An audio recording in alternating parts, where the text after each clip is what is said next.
Good evening, and welcome to the July 13th, 2017 meeting of the Kern County Planning Commission, which I will call to order. Madam Clerk, would you please call roll? Mr. Louie? Here. Mr. Babcock? Here. Ms. Garcia? Ms. Poole? Here. Mr. Sprague? Mr. Hull? Here. Ms. Sylvia? Mr. Denny?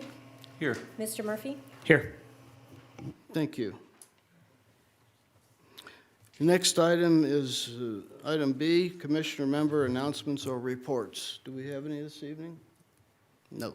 All right, we'll move on to item C, which is the approval of June 22nd, 2017 minutes. You have all received them. Are there any corrections? If none, I would entertain a motion. Motion to approve.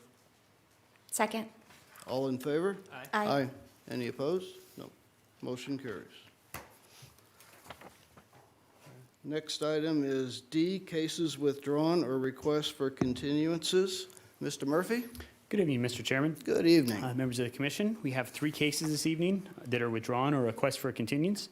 The first is case number 4, CUP number 11, map 77, Cal Center LLC by LAV Pinnacle Consulting and Engineering, Inc. The staff recommendation is to continue that project until August 10th, 2017. The next case is case number 5. This is CUP 2, map 76, CUP 3, map 77, Button Willow Road Circuit LP by LAV Pinnacle Consulting and Engineering. The staff recommendation is to continue that project until July 27th, 2017. And the third case is case number 7, CUP 55, map 100. The applicant is Ismael Valdovinos. The staff recommendation is to refer that project back to staff. That completes the reading of item D, cases withdrawn or request for continuance. Thank you. Commissioners? I'll move to continue items 4 and 5 and to refer back to staff item number 7. Second. I have a motion and a second. Mr. Babcock? We're doing roll call? Yes. I'm sorry. Oh. Never mind, sorry. Okay, please cast your votes.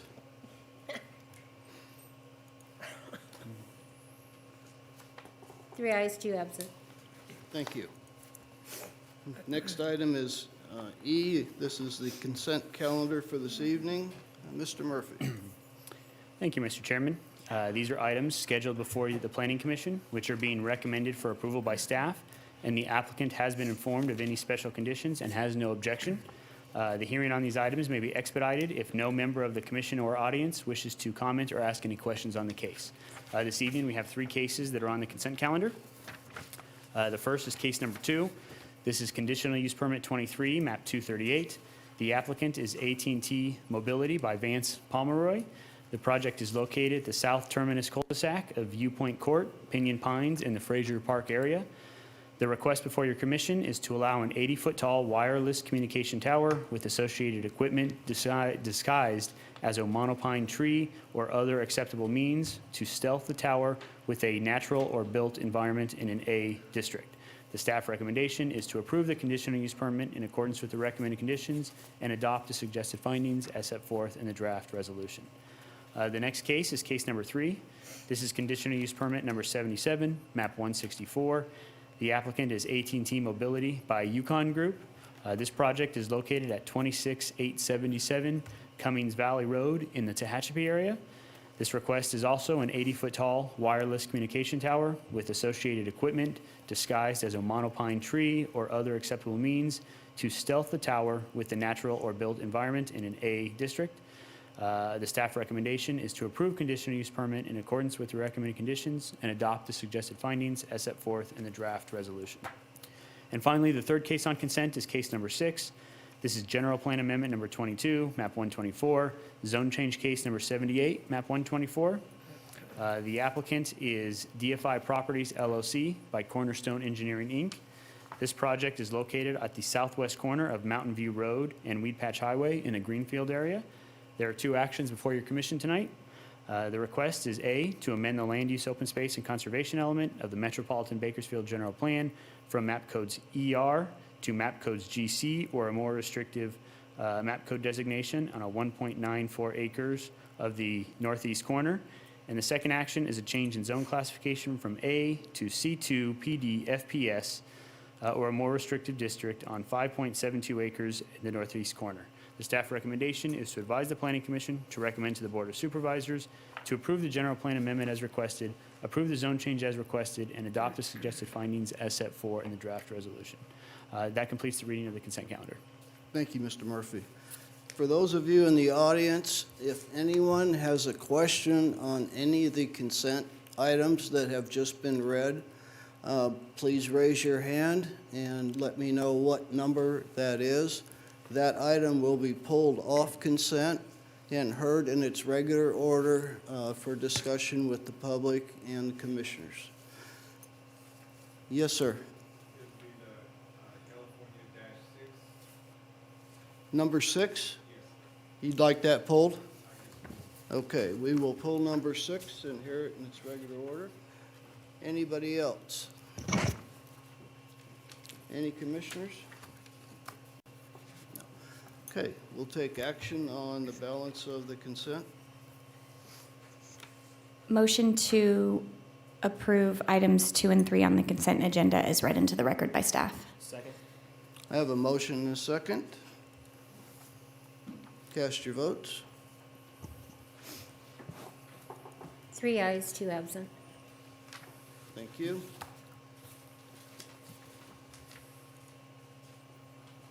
I would like to make note that Ms. Garcia has joined us. Good evening. Thank you. Okay, right of appeal, please. Thank you, Mr. Chairman. This applies to both cases 2 and 3 this evening. For projects where the Planning Commission action is final, those actions are subject to appeal to the Board of Supervisors by any interested person, and no development proposed by any application may be authorized until after the final date of appeal. An appeal may be filed with the Kern County Planning and Natural Resources Department located at 2700 M Street, Suite 100 in Bakersfield, with a filing fee of $540 on forms available at the Planning and Natural Resources Department. The filing must be made within 14 days of and including the date of this hearing. Thank you. So if you were here for item 2 or 3, they've been approved, and your presence is no longer required unless you'd like to stay for the balance of the meeting. We'll go on to item F, which is public presentations. This portion of the meeting is reserved for persons desiring to address this commission on any matter not on tonight's agenda, but over which we have jurisdiction. Would anyone like to take advantage of this time? Seeing none, we'll move on to public hearings. Item G, number 1. Mr. Denny? Good evening, Commissioners. The first item we have tonight here is item number 1. This was a case that your commission previously considered a month ago, but was continued to tonight's hearing. The staff report prepared reiterates again that your commission last considered this on June 8th, but was continued to tonight's hearing to allow the applicant sufficient time to resolve potential issues with regard to noncompliance in the adopted conditions of approval. We have prepared an addendum staff report, which is attached over the previous staff report. In essence, what we have here is a request for a ag trucking company that was approved temporarily by your commission several years back, where they are now asking for permanent entitlement. That's what was heard on June 8th. At that June 8th hearing, your commission took testimony from an adjacent property owner, Mr. Richard Alec, who indicated that he had concerns or reservations with regard to how the trucking company was operating, and he brought them to your commission's attention. Specifically, he indicated at that hearing that they had not installed standby electrical power supplies to operate the cooling systems for the refrigerated trucks, that they were operating those refrigerated trailers from the trucks themselves, which was not in compliance with the adopted condition of approval. He also indicated that the property was unkempt. There were several areas where there were rather tall weeds and truck tires. He also indicated that the facility lacked porta potties, and he had observed employees urinating on a hedge. He also indicated that there was a trash enclosure, but there was no trash bins inside, and that there had been trash dumped on the ground outside the enclosure. And lastly, he had indicated that there were truck repairs that were taking place on the property, outdoors, rather than in a maintenance shop that had been proposed. And Mr. Alec, at that time, I believe, submitted photographs of the alleged violations.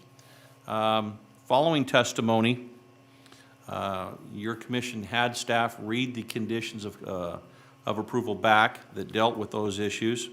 And following that testimony, Commissioner Babcock, you spoke to the operator of the trucking company, who at that time was then represented by a Mr. Johnson, to speak at his behalf because the applicant had an English speaking language problem. There was a communication barrier.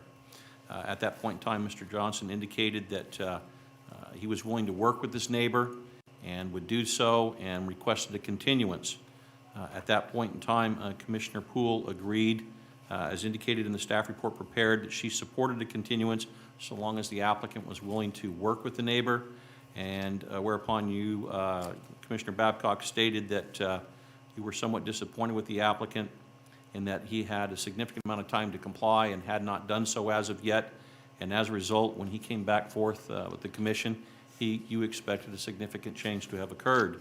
With that, a motion was made and seconded, and you continued the request to tonight's hearing. Following that hearing, staff on June 8th, staff performed an inspection on June 19th. We did find that the trash enclosure did have a trash container in it. It was a typical household trash container. However, the screening gate that was supposed to be there, the iron gate, was not. It was simply a chain link gate, so it did not screen the dumpster from view. We also noted that by that point in time, approximately 11 days after the hearing, weed abatement had been performed on the property with removal of tall weeds and overgrown vegetation on the property. The vehicle, truck, and maneuvering areas had continued to be treated with decomposed granite, which had not been identified as an issue. We simply noted that the DG was being maintained. And lastly, we could find no truck or no tires or truck equipment being stored outdoors. The applicant informed staff that the commercial coach that had been placed on the project site did have restroom facilities, but they were kept under lock and key, but the drivers were provided with the keys. We also, staff visited the adjacent neighbor, previously, as I indicated, Mr. Alec, and he continued to allege that on at least on occasion, one or multiple diesel trucks had been left running to operate the refrigerated trailers at least one night per week. Staff then has had several conversations with the applicant, reminding him that these trucks are not supposed to run unless they're connected to electric standby power generators. And again, when we mean they're not supposed to run, they're not supposed to operate in order to power those refrigerated trailers. Obviously, the trucks have to run to bring the vehicles onto or off of the site. The applicant has reiterated to us several times that he does not need electric standby generators, since he does not park trailers with refrigerated units that need this, and that if he were operating those types of trailers, obviously that had materials within them at that point in time, he had another location in which he could park them. So in essence, at that time, he continued to maintain that while they were refrigerated trailers, there was nothing in them that needed to be refrigerated. Hence, there was no need to run the trucks, and there was no need for the standby generators. During the preparation of the report, we once again contacted the applicant and the property owner via telephone on July 3rd. Mr. Alec continued to allege that there was operation of the trailers on the site, and he estimated at that time there had been at least 6 different occasions between June 8th and July 3rd where these trucks had operated at night. We once again approached the applicant and raised these, and initially, while denying, he subsequently acknowledged that they may have run. However, he indicated that they had either run briefly because the trucks had only been parked for a brief period of time, or the drivers had parked the trucks and then run home for a short period of time and come back and had left them running. As indicated on page 3 of the staff report, staff is of the opinion that with the exception of the garbage enclosure gate and the operating of the diesel trucks, the facility is in substantial compliance with its conditions of approval. While the adjacent property owner's complaints of the diesel trucks running to power the refrigerated trailers has proven true, the number of trucks and the duration of which they have been running still have not been substantiated. Staff also notes that subsequent to your commission's granting of the last 2-year extension on June 12th of 2014, this has not been reported to staff. We only received this information subsequent to the hearing notice asking for a permanent entitlement. Staff continues to believe that an agricultural trucking facility can operate at this location compatibly with surrounding properties.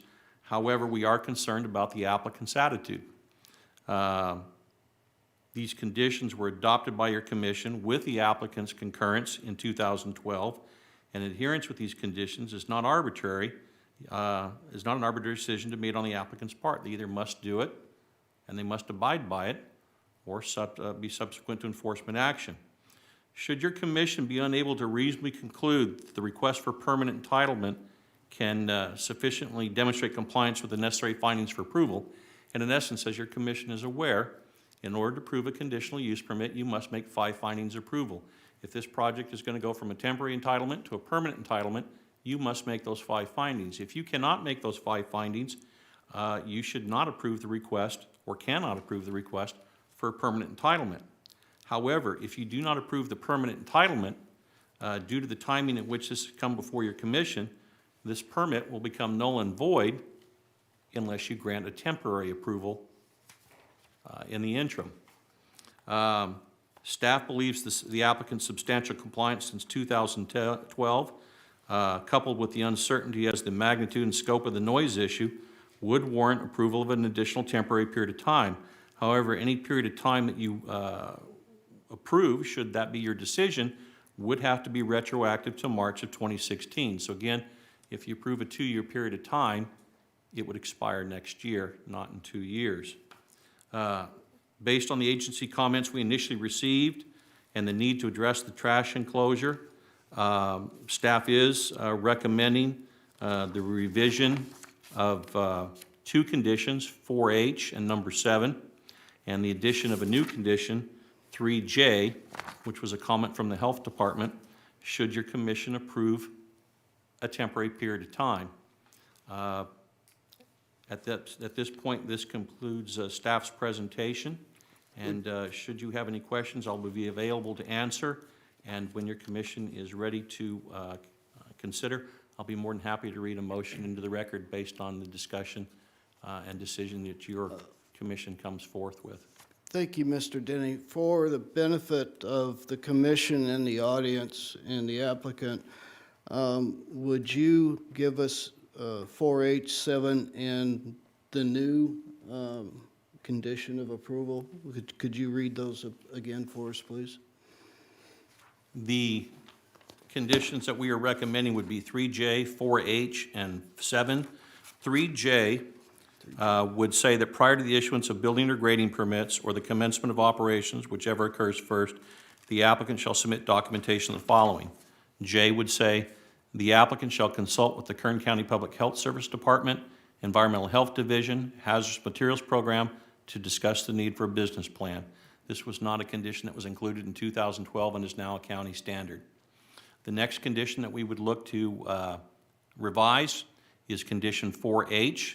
This was prior to final occupancy. This was something that was inspected by the building department. Condition 8 says, all trash bins shall be enclosed within a 6-foot-high, 3-sided, solid masonry enclosure, and initially it said with securable iron gate. Staff is changing that to securable solid screening gate. We're also revising the last line to correctly reflect the Kern County Planning and Natural Resources Department, as we have had a change in name since 2012. The last condition that we would look at revising, should your commission agree, is actually condition 7, and that is the condition that specifies a date as to when this permit would expire, should it remain temporary. Staff is recommending that the date be changed to March 21st, 2018, essentially a 2-year approval. And the last thing in that condition we're changing, again, is the department's name to correct or update it. So again, adding a condition consulting with the health department about a business plan, correcting the screening measure for the front gate of the trash enclosure, and then updating the date at which this permit would expire unless your commission feels comfortable giving a permit entitlement. One other question I have to clarify, when you were discussing the trash enclosure, I thought that you said instead of a typical commercial trash bin, they were residential-type trash cans? Or did I hear you wrong? Correct. It appeared that it was a more of a residential-type trash can in lieu of a garbage bin. I am not aware of what the owner has contracted with or what they have been furnished by their trash hauler. But the inspection reflected it was more of a residential container within the enclosure. Typically, when you build a trash enclosure, it's for a trash bin, where you have a larger truck that has the forks and lifts it up and dumps it. You see them at all fast food places, commercial facilities.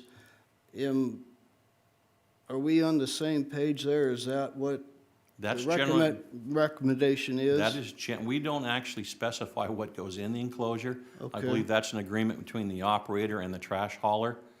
It's entirely possible that this facility is not generating that much trash on a weekly basis. What we specify is the screening of the trash bin itself. Okay. And that would be with the three-sided masonry enclosure, which they do have. Our recommendation is to simply change it from an iron gate to more of a simply solid screening gate. Thank you. Is the applicant present? Okay. How many people in the audience wish to speak on this application? Could you raise your hand? Okay. We'll hear from the applicant first, and then we'll hear from anyone that would like to speak in opposition following the applicant's opening statement.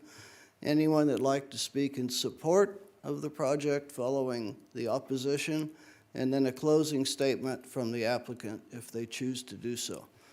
So could I have the applicant please come forward?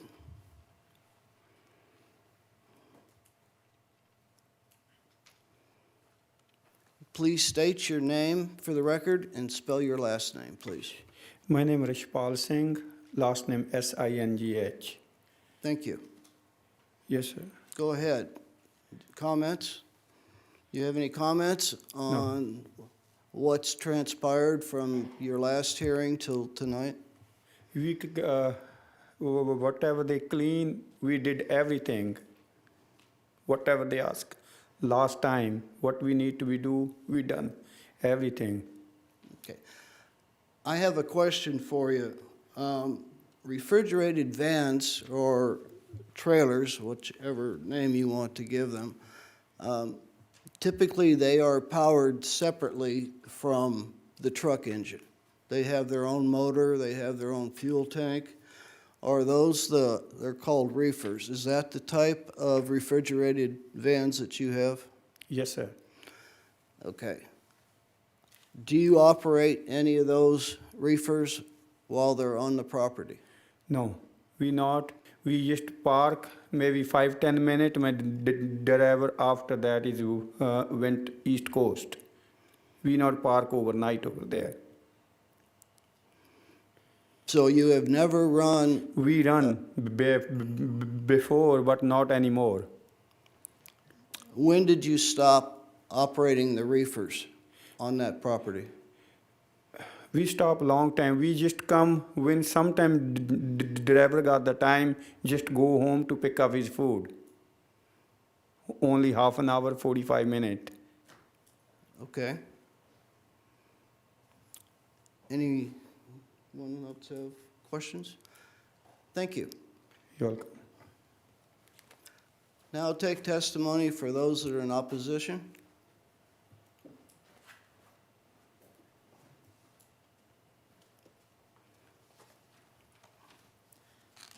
Anyway, I hate to say Please state this. your name for the record and spell My your name last is name. Richard Alec, And could you spell your last name, please? Allec. Thank you. Anyway, this has been going on for 4 years, and the they have run all night, the engine. All I'm asking, I'm not asking to take his permit away, is that I want to be able to sleep, and you cannot sleep. What he's saying is not true, and I think a lot of times he may not know this, but I think this is what happens in a way, is he doesn't own a lot of the trucks. They're contract carriers. So they come in there without his knowledge, and and then they leave, but they stay all night. The only time it has stopped or slowed down has been the last 2 weeks since the last meeting. Basically, that's why the property got cleaned up, because he was put under pressure, but it hasn't run that way for 4 years. In other words, I feel it should be a temporary thing and see how he runs this. And he and we talk. In other words, we cooperate with each other, It's just that, and he has a camera that on the property that he can see the trucks that pulled in and that are running. But all I want is just to be able to sleep. And I think a good example is a business like what he's done here, cleaned up, that's admirable. But it's like putting a 30-gallon trash can where it should be a trash bin, because every business generates trash. And a business is going to generate more trash than a 30-gallon can. And I think that's why I kind of not trust when he says, that he doesn't need the electrical backup system to run his refrigeration units. And in final, what I'd like to say, I'd like to give a compliment to Paul Sorensen. He did a great job, I think, with both of us. Like, he kept in constant contact. He visited the site. I probably wouldn't have been here tonight if he hadn't called me, because I hadn't gotten a letter, But he did. He's done a real good job, and I think he should be complimented. Give him a letter. Thank you. Thank you, sir. Anyone else in the audience wish to speak in opposition? Chris. Oh, I'm sorry, Ms. Poole. I'm sorry. I apologize, I didn't see it. I'm sorry, sir. Can you come back up? I have a question. First, while you're heading up here, thanks. It's always nice to hear that when folks have had good experiences with staff. So thanks for saying that. I retired from the government, so I know. That's sort of all they get, right? you get stepped on, but you don't get very many compliments.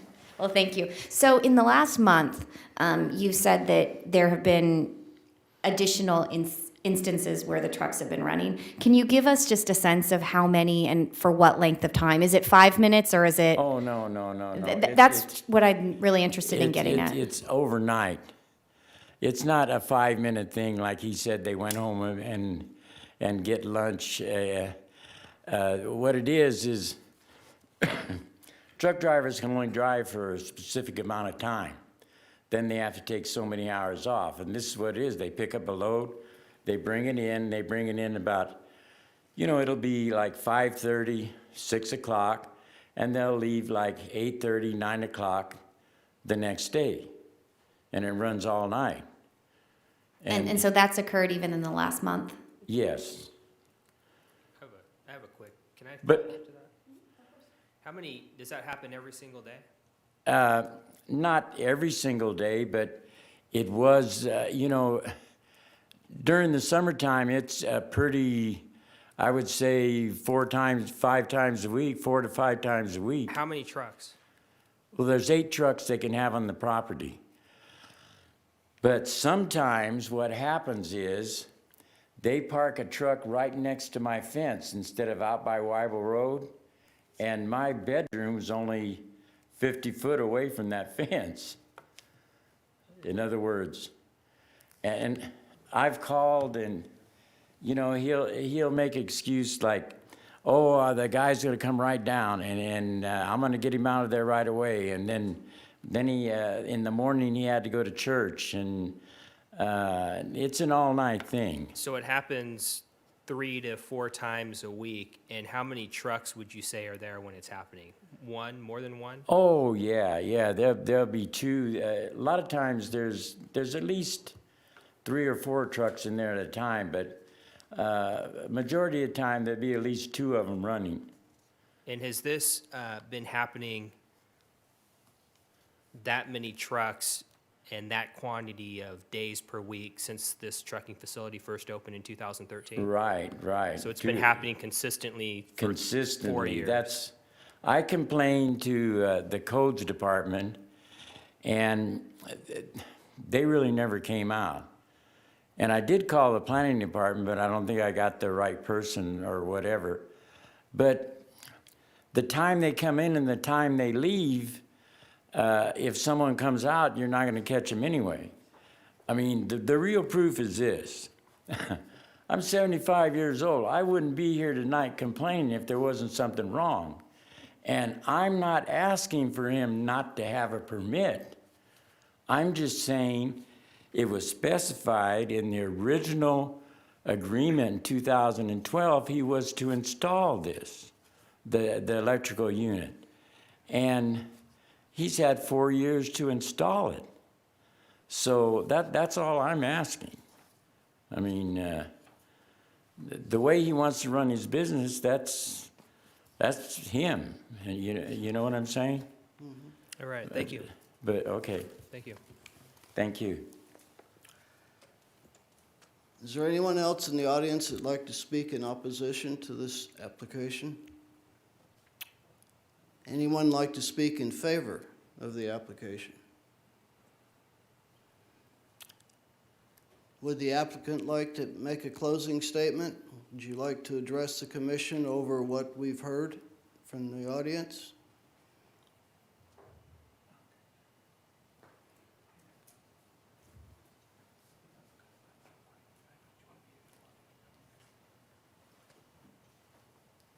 Again, please state your name for the record and spell your last name. Yes, my name is Rishpal Singh, last name Singh, S-I-N-G-H. My truck was, I told him whenever if running, he can take the picture. He say 2-3 times per week. My truck is coming after 1 week, just 1 day at park on that place. Every single week they go East Coast. We don't have so many truck to park there. Richard don't have any problem before. Now he got the problem. Very simple thing. I got the well over there. They did landscaping on my all the property. They put pipe. Then they steal my water to his own house. When I find it, I turn off that water. Then after that, he getting problem to why you doing this thing, why do that things. He's stealing my water from my well. I didn't know about that. When I find it where my water goes, then Sir, goes his home. Sir, we have no jurisdiction over, that's between you and him. Please stay on topic. Yes, my reefer is not running. My driver, I told him when he gonna be picking up the food, go home, taking shower, you can park outside, not on that facility, because he got the problem to reefer running. Now he doing park outside, then go home to pick up his food. Take 1 hour, sometime 45 minutes. Which brings a question I have. Man, I'll get to you, Ms. Garcia. Refrigerated vans, at least the newer ones, I believe you can shut them off for 45 minutes to an hour without losing a great deal of temperature if they're only going to be gone that long. So why is it that you have to keep it running? If it's Running, we don't produce. We don't want to be shut down that one, 45 minutes. That's why we park outside. Okay, Ms. Garcia? How many trucks do you have? I got 8. And do you allow any other trucks that are not part of your business to No, park? we are never park 8 guys over there. Some when got the holiday coming like Thanksgiving, New York, then all the driver go home to park. Otherwise, yard is not full. And where the trucks are parking overnight, is there another place you can park them that's not within a close proximity of your neighbor? If it's a reefer running, we not gonna be park over there. They park outside long time ago. Sometimes driver is a park, but I told them whenever you loaded, you cannot park there because they don't have a time to stay at home. They want to go East Coast. They are on time. If we stay home, they can. He can get late for delivery. So when they do they leave the trucks overnight? No, So the trucks are never left overnight? no, they park when they go home, when they are not working Where do they park the trucks? at yard. At the yard that we're Yes, talking about? reefer not running. Okay. Mr. Denny? I would like to clarify for the commission on a couple of conditions here that might shed some light. There is a condition already adopted that deals with noise and noise complaints. With respect to Mr. Alec, we're dealing with a trucking company, and diesel trucks will have to operate at some point in time to come and go. And of course, what he's saying is they're operating for extended periods of time when it appeared that they should not be. Just because the trucks are operating, and this is what has been the cause of concern for staff, the number and the length that they run doesn't mean they might be violating the noise element of the Kern County General Plan. There already is a condition, 5E, that explains how loud they can be as measured from the property line.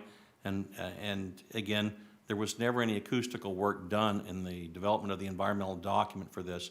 This is a standard condition that we've used, and it could be modified slightly to help facilitate if there were future complaints. But the other thing I would like to point out is that this was approved as an ag trucking facility. Condition 6 says, this approval authorizes the operation of an agricultural trucking facility for a maximum of 8 semi-truck trailer combinations on site at any time and not should be utilized as a general purpose trucking facility. All commercial vehicles and trailers on the site shall be devoted to hauling agricultural produce, seed, feed, animals, irrigation pipe, supplies, farm equipment, and soil amendments used exclusively in agricultural operations. Backhauling of non-agricultural goods is permitted, provided that such activities are clearly incidental and accessory to the primary use of hauling agricultural goods and supplies, and further provided that there is no on-site storage of backhauled materials. So one of the purposes, I guess, of clarification might be to ask the operator, what is in these refrigerated trailers? Would you mind answering that question? One more time. What is in the trailers that requires them to be refrigerated? What are you hauling that requires refrigeration? We hauling produce. Can you give us some examples? We haul, lettuce, we strawberry, we all the fruits, romaine herbs, all the fruit, all the vegetarian.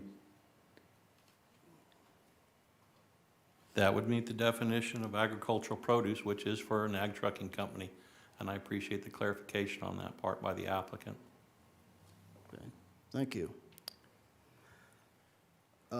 Any other questions? I have a quick question. I'm just, Sure. Mr. Singh, I'm just trying to, you heard from Mr. Alec who's saying one thing, and, you're saying that what Mr. Alec is saying isn't happening. And so, do you have any, the commissioners, we don't know you, we don't know Mr. Alec, do you have any documentation, like a logbook of when your trucks come and Yes. go that you can provide to staff? I feel like I need more information to be able to determine whether or not you should have an electric standby power source. Yeah, can that be reefer done? is running with the diesel, we cannot use electric. If have a container, those kind, they use electric. We got the 1 month, we got the recording camera. If you want movie, I'll make the movie Yeah, for you. I'm just wondering what the easiest way is to figure out whether or not Whose story is you straight? actually need an electric standby power source on that. We piece of don't. property. My guy not stay there that long. We don't need electric. We can park outside. Thank you, Mr. Singh. Does staff have any recommendations on how we can get more information to determine whether or not these trucks are staying there overnight? A couple of things, we could take a look at condition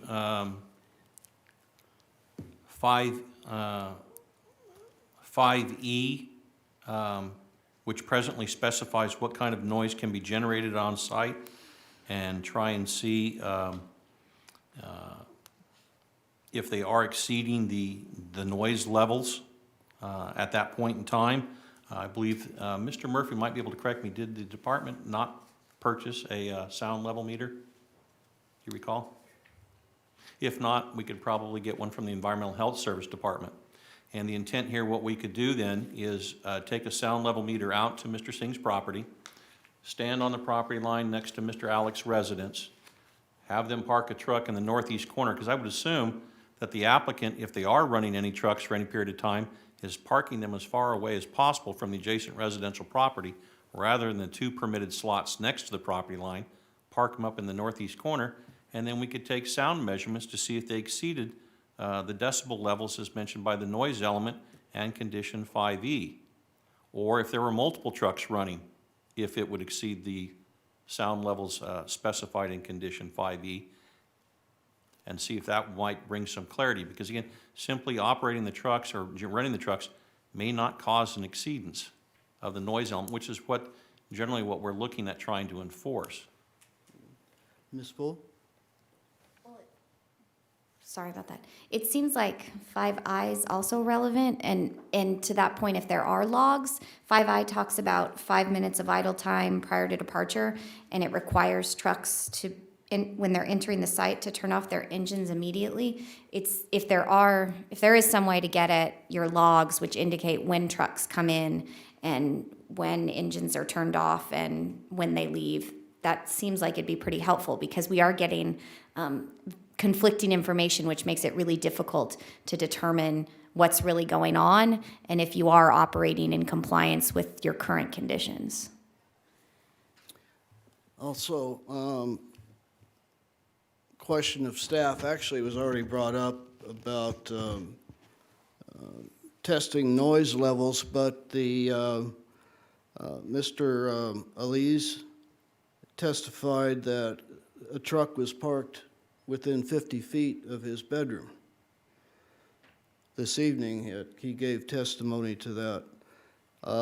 So if we're going to do noise studies, I think we need to get both with the applicant and the neighbor and park the trucks in different locations and see what the overall noise level impact would be to the neighbor.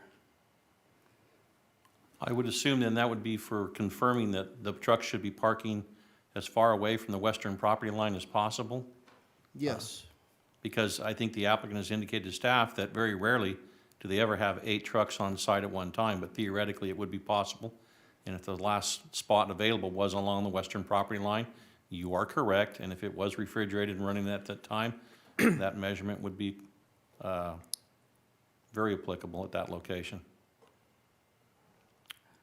Yes, I agree. That's why I mentioned it. So, Can I ask a follow-up of Mr. oh, Denny? sure. Go Mr. ahead. Denny, through the chair, are you suggesting that if some information is determined on the noise level at that site, that is the only real primary concern, and if that's within a certain acceptable limit, then you can do away with the need for the standby electrical system? Is that, we can just forget about that? Is that where you're going with that? I think what happened when this project was adopted, that they used a series of standard conditions of approval. As Commissioner Poole has pointed out, the idea here was that there was a residence in close proximity. Common sense in many cases would dictate that the truck should turn off as quickly as possible. They shouldn't idle for extended periods of time.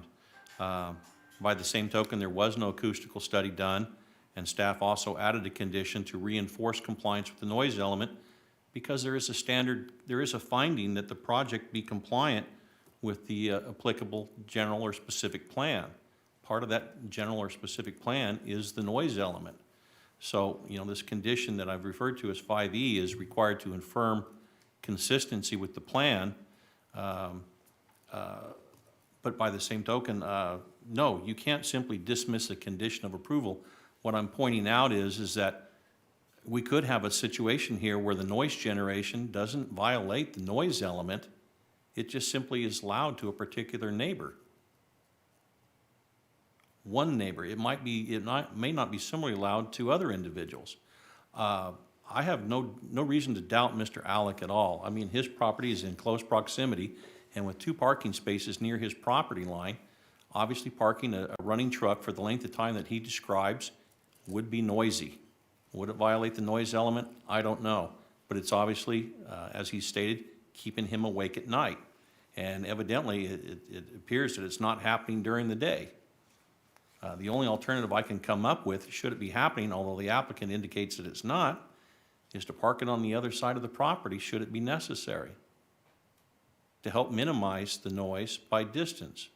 But I don't know if we're really going to have a resolution to the noise element issue until we actually take measurements. So the situation that we have is that this could be a lengthy period of time, over the course of months or weeks or whatnot, to do these measurements and to gather this information from the logs and study it. In the meantime, this permit has expired. I do believe that the concerns that have been raised by Mr. Alec are significant and should be addressed, and therefore that is why staff is not recommending in the current report that permanency be granted at this point in time. We do believe that it should be temporary, and that if it is temporary, if we grant a similar 2-year approval, 1 year will have already transpired and only 1 year will be left. Actually, less than 1 year. It would expire in March of 2018.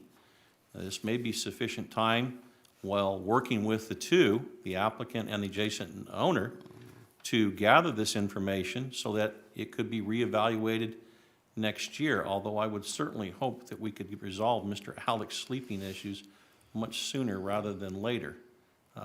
And we'd be willing to work with them on that. But again, it appears that we're in a bit of a quandary here with conflicting statements being made and data which hasn't been substantiated yet. And I think we're just going to need to get more information, and continuing this case for 2 weeks or a month probably is not going to give us sufficient time to do it. How much time do you need?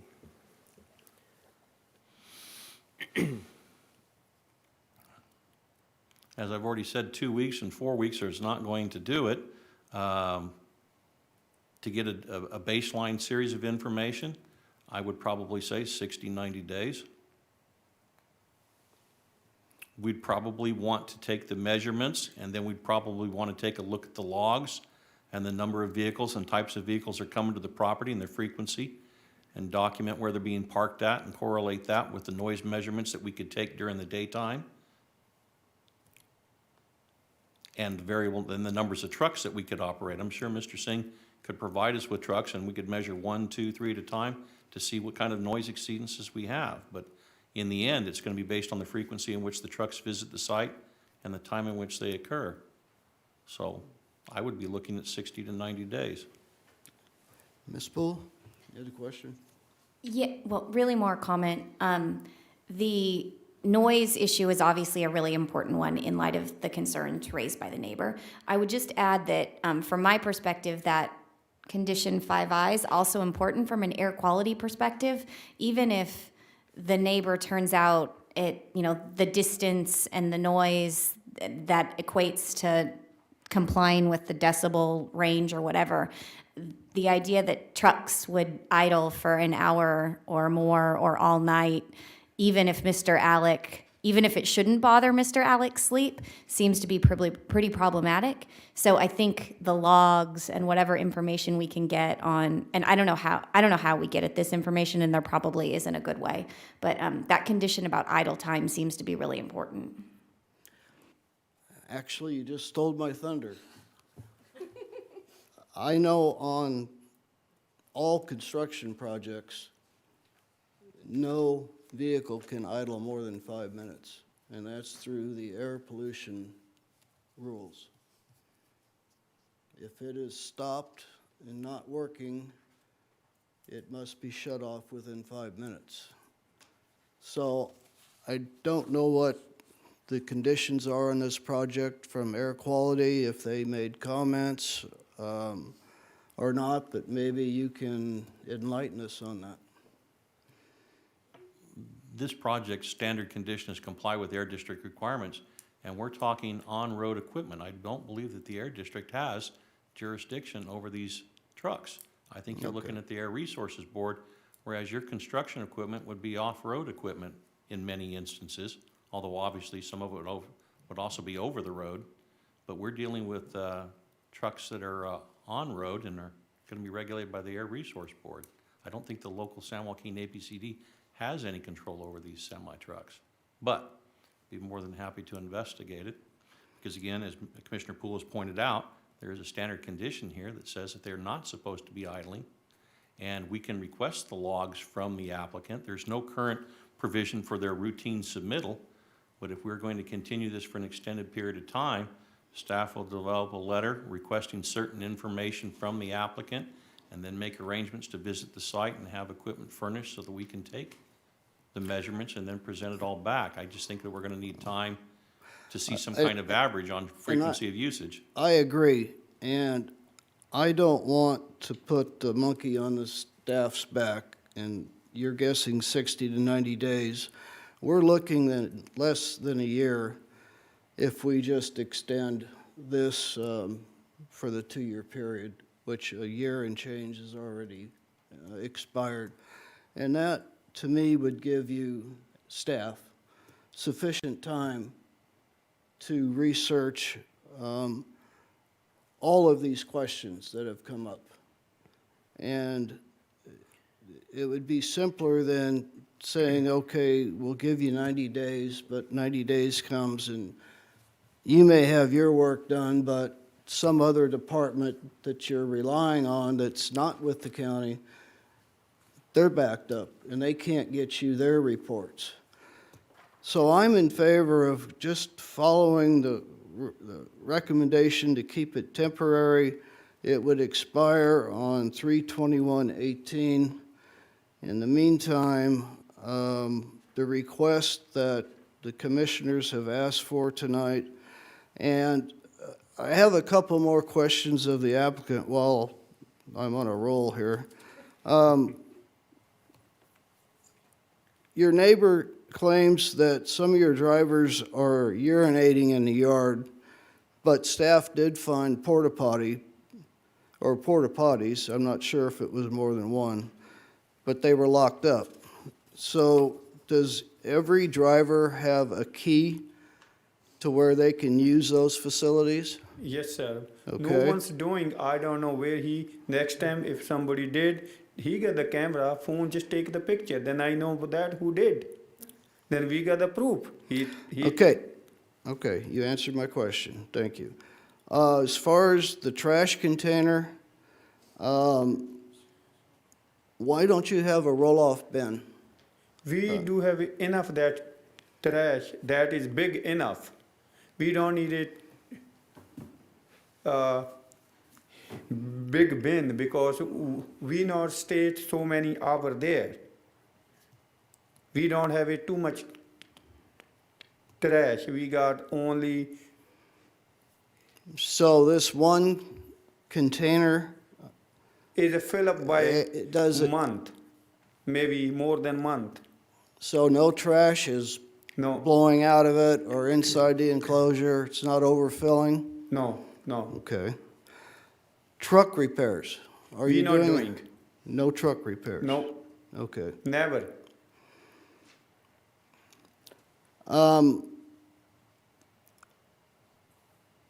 I guess it's undetermined tonight whether you need the electrical system to operate your reefer unit. And I do want to clarify that the reefer runs separately than the truck. The truck engine the truck should be shut off as soon as the driver parks it. The reefer is also typically diesel-powered, and they can be noisy depending on the age of the unit. And that's what refrigerates the trailer. So I keep hearing conversation going back one way or the other, that's the truck running, or I tend to believe it's not the truck running, it's the reefer that's running. But they can be very noisy. And again, in your statement, they're only gone for an hour maximum. And any trailer could keep any produce cold enough for an hour, because they may run out of fuel between truck stops. It happens. It's probably happened to your drivers before. So I'm not buying that if all they're going to do is run home and grab some lunch and take a shower and get some fresh clothing and come right back, that they can't shut the entire unit down. I just not buying that. If they're there longer than that, yeah, you got to run a reefer. So I'll stop and get off my soapbox and listen to the other commissioners, but that's the direction I'd like to see this go tonight.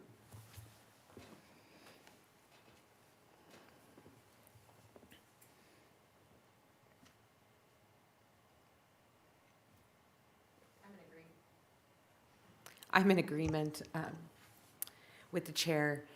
We've had some compliance issues. I'm glad to see that those have been handled from the last time we met, and we dealt with this issue. So I think between now and the near year that we have to conduct the research that we need as far as the noise issues, as far as compliance with anything, if there is an issue with people urinating on the property, I think that that'll give us the time to get the information we need and to ensure compliance so that we can revisit the issue of permanent status. So that's where I'm standing on this.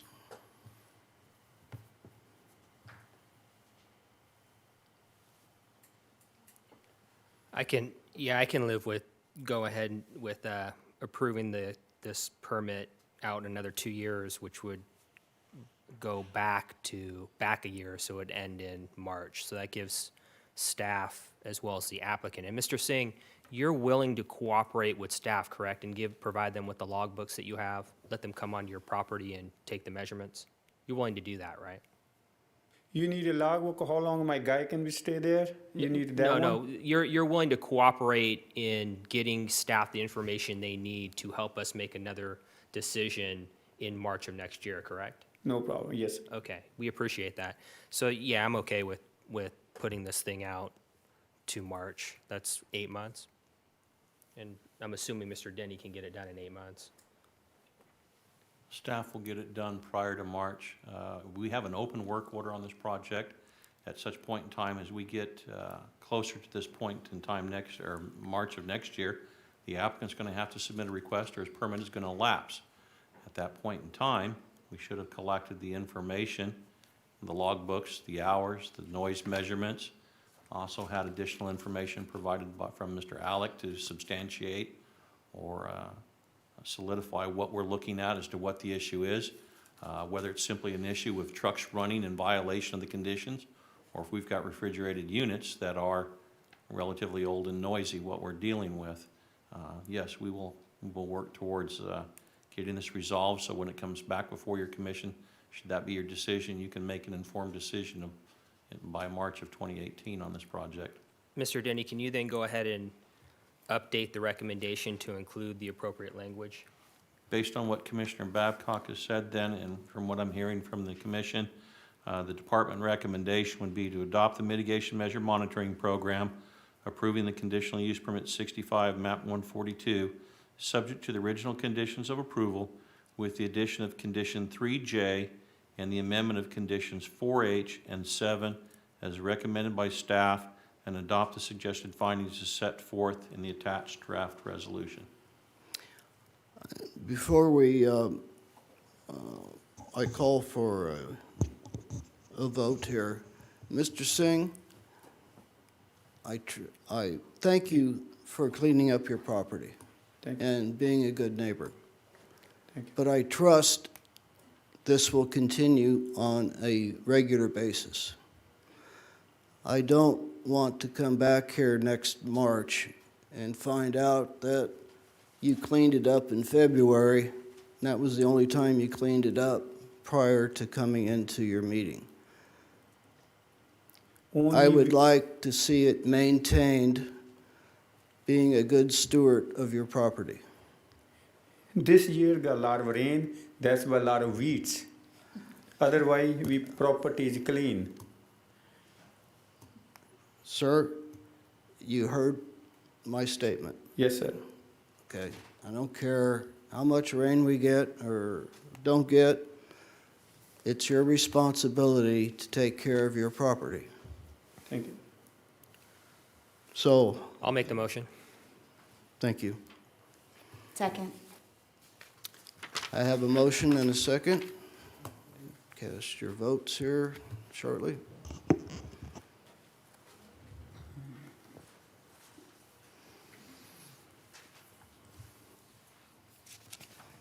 Four ayes, one absent. Thank you.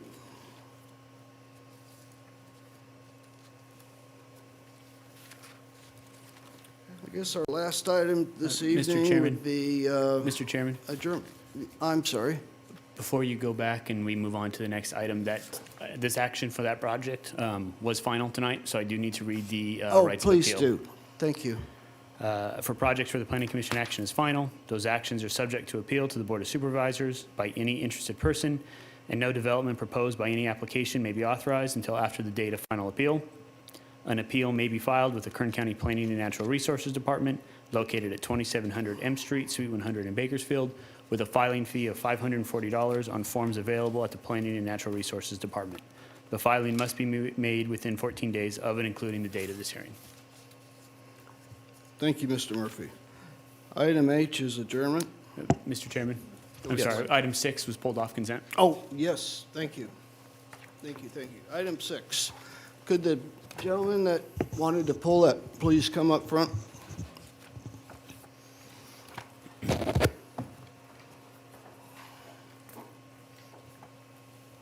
Would you please state your name for the record and spell your last name?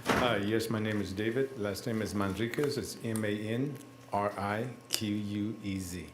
Can you tell me why you wanted this item pulled off consent? Just to get a little bit more information in regards to what's going to be going on there. Also, I'm a resident of that area. Also, I am the president of the school board out in Lamont. And some of the concerns that we had, we did send a letter to your department in regards to some of the concerns of what's going to be built there, or what's Okay. going to be, Okay. yeah. And I go know ahead. there is a drain that's right on that corner. If that was to be covered up, or what they're going to do, that, all that water would back up into our classes. That Mountain View Middle School sits right across the street Okay. from that. So that, just a little bit more information what's going to go on. If you wouldn't mind taking a seat, and I'll have staff read in a staff report, maybe that'll answer some of your questions. Okay, Okay, just have a seat up front here, and then we'll Okay. bring you back up. okay, thank you. Thank you, Mr. Chairman. If the clerk could turn on the overhead for this side of the room.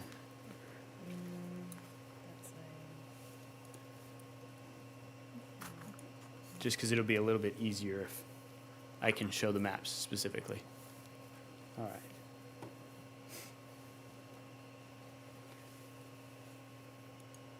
All right. Again, this project is a general plan amendment and a zone change request. The applicant is DFI Properties LLC by Cornerstone Engineering, and the project itself is generally located at the southwest corner of Mountain View Road and Weed Patch Highway. So there are some projects that are better explained visually than they are verbally. So what we have here and how this project, what is proposed, is we have an existing general commercial portion of a property located out this corner. The request specifically before your commission tonight is to amend the western boundary from general commercial to estate residential and then amend the southern portion of the project site from estate residential to general commercial from a land use perspective. So at the end of this process, there will be the same amount of commercial designation as that there is currently. It's just a reconfiguration of that existing designation. Secondarily, the zone change request, as shown or as the zoning is currently, the existing corner is already zoned C2 PD FPS. What the request would do is it would change this shaded portion from A zoned to C2 PD FPS, and ultimately this will then match the general plan commercial designation. At this time, there is not a specific development that is proposed. The project applicant is just looking at existing general commercial designation land that they have, and they felt that this reconfiguration to make it more as a rectangle shape as opposed to a square shape was better to facilitate development in the future. As part of the proposed zone change request, staff is incorporating the PD, Precise Development Combining District. So if and when there is such point that the applicant has specifically identified what type of general commercial would be built there, they would be required to go through the Precise Development Site Development Review Plan process, which will require noticing to the adjacent property owners, the adjacent middle school that is kitty corner to this project site, and they will be able to see specifically what is proposed, how that configuration is laid out so that they can better see if the exact development has any specific impacts on the adjacent properties that are located next to this site. Again, the action before your commission tonight is more or less a reconfiguration of the general plan commercial designation and then a change in zone classification to match that general plan designation. You know, the C2, from a commercial standpoint, the permitted uses, at least they offer offices, businesses, real estate, from general sales. They could be anything from auto, bookstores, department stores, fruit stands. You know, what I can offer is I can meet with Mr. Marquez afterwards, make sure he gets a copy of the C2 zone classification district so that he would have a specific understanding of what potential uses could be proposed and built there in the future. Regarding concerns related to drainage, you know, right now it's an undeveloped piece of property. If and when development were to occur at the site, at that time, staff would be able to ensure that all drainage improvements are done. Staff would be able to ensure that if necessary, sidewalks and other type of infrastructure are put in place as part of the development to ensure that there are not any impacts to any of the properties adjacent. Again, the action before your commission tonight is kind of a reconfiguration of the land use in preparation of a potential future development some point in the future. I hope that helps to answer most of the questions. Again, the applicant is in attendance, so they may or may not be able to give you a sense of the type of commercial development they may be looking to attract there in the future. The only thing I would note for Mr. Marquez and for your commission is currently there is this corner right now that already has the existing general plan GC designation and the C2 zone classification. So it is identified as a potential site and a good site for commercial development at some point in the future. With it, that completes staff's recommendation, but I'd be happy to answer any questions your commission may have or Mr. Marquez may have. And again, the applicant is in attendance and they may be able to give some additional information related to some of their potential future plans for the project site. Thank you, Mr. Murphy. Would the applicant like to make a statement regarding your application?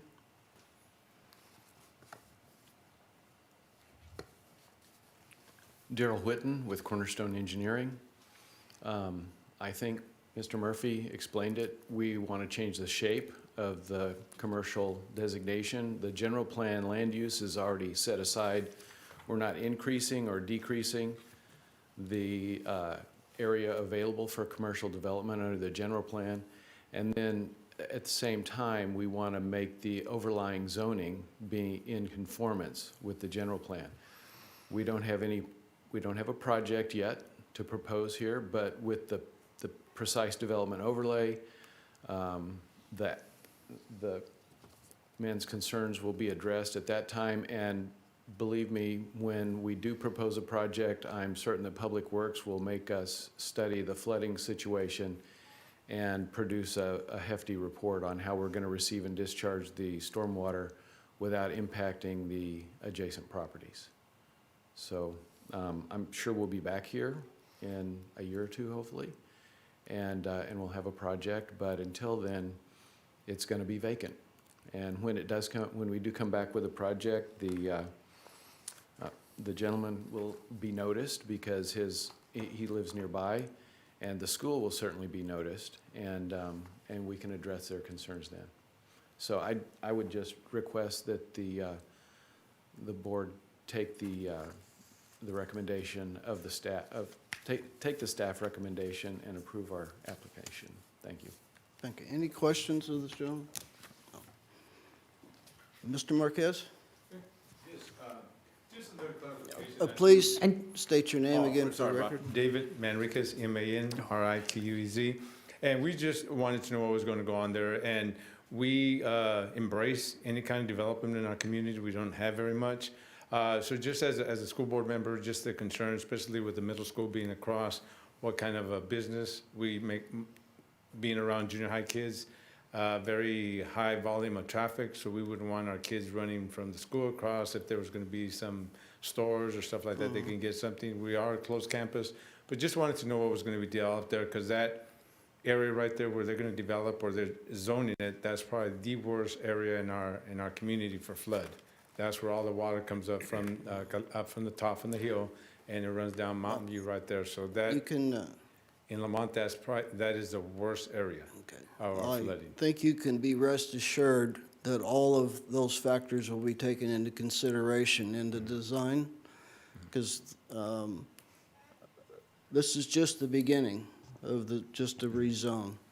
But there will be months and months and months of work and design, and then notification to the school and surrounding property owners for your comments, your concerns. And like I said, we'll be, whenever the property owner decides to go with the development, and they'll be back in these chambers, and you'll be notified. No, thank you very much. Well, like I said, we do embrace any kind of development in our community, and I just want to state that. Well, Okay. thank you for coming out tonight. Okay, thank you very much. Okay, Commissioners, item 6, comment and action. I'll move to recommend the Board of Supervisors approve general plan amendment as requested, approve zone change as requested, adopt the suggested findings as set forth in the attached draft resolutions. Second.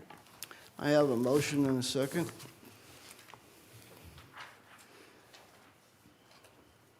Cast your votes. 4 ayes, 1 absent. Thank you. Well, that brings us to adjournment. Motion to adjourn. Second. All in favor? Aye. We stand adjourned.